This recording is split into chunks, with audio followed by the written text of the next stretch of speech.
नमस्कार दोस्तों, मैं अखिलेश मौर्य आप लोग को समझ एक बार फिर से उपस्थित हुआ हूँ एक नए टॉपिक के साथ, एक नए जोश के साथ। और आज का टॉपिक है गीता पाठ और नियम और इम्पोर्टेंस। भगवत गीता का क्या नियम है और क्या इम्पोर्टेंस है, ये हम लोग बहुत जगह सुना है, उसके आधार पर हम आप लोग को बता रहे हैं। इसमें जो त्रुटियां हों तो उसे हमें क्षमा करें।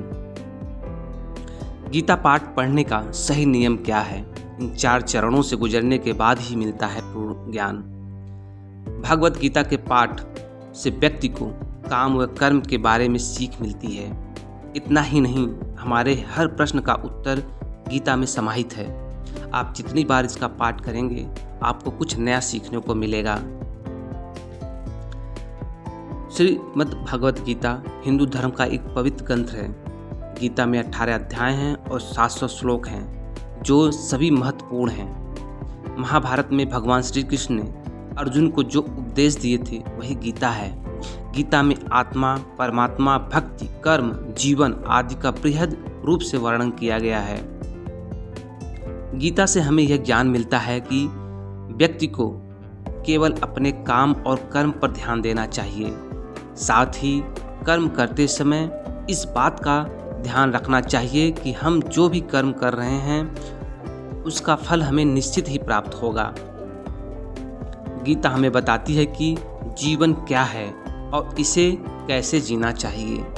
आत्मा और परमात्मा का मिलन कैसे होते हैं, अच्छे और बुरे की समझ क्यों जरूरी है, इन सभी गूढ़ सवालों से हम जवाब गीता से प्राप्त करते हैं। लेकिन सवाल यह है कि गीता का पूर्णतः ज्ञान कैसे प्राप्त किया जा सकता है और इसके लिए इसे कितनी बार पढ़ना चाहिए। गीता या फिर किसी भी पाठ से ज्ञान को प्राप्त करने के 4 स्रोत होते हैं और 4 स्तर होते हैं। श्रवण या पठन ज्ञान, मनन ज्ञान, निधिध्यासन ज्ञान, अनुभव ज्ञान। इन चारों स्तर से गुजरने के बाद ही किसी भी ज्ञान की पूर्णता होती है और इससे समुचित लाभ होता है। इसका अर्थ यह है कि आप पहले पढ़ते या सुनते हैं, इसके बाद पढ़े सुने ज्ञान के बारे में चिंतन व मनन करते हैं।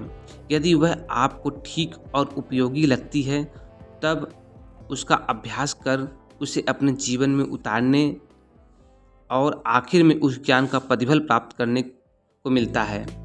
किसी भी ज्ञान को आप पढ़कर या सुनकर छोड़ देंगे, उसे अपनाएंगे नहीं तो उसका फल कैसे मिलेगा?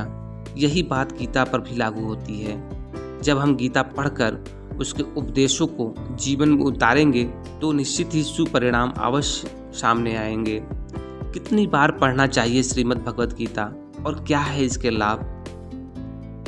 जब हम पहली बार गीता पढ़ते हैं तो इसे हम एक अंधे व्यक्ति के रूप में पढ़ते हैं, यानी हमें केवल इतना ही समझ पाते हैं कि कौन किसके पिता, कौन किसकी बहन और कौन किसका भाई है। पहली बार गीता पढ़ने पर इससे ज़्यादा कुछ समझ में नहीं आता है।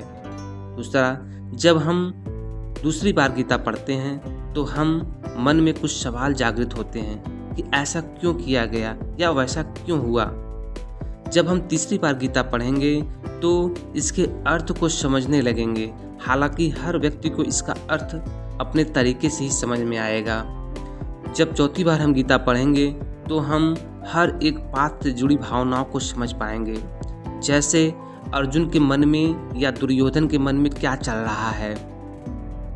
5वीं बार गीता पढ़ने से पूरा कुरुक्षेत्र हमारे मन में खड़ा हो जाता है और हमारे मन में अलग अलग कल्पनाएं होती हैं। 6वीं बार गीता पढ़ने से हमें भगवान को अपने सामने अनुभव करने लगते हैं और हमें ऐसा लगता है कि भगवान हमारे सामने हैं। 7वीं बार गीता पढ़ने से हमें यह पूर्णतः एहसास हो जाता है कि कृष्ण कहीं बाहर नहीं हैं बल्कि हमारे भीतर ही हैं और हम उनके भीतर हैं।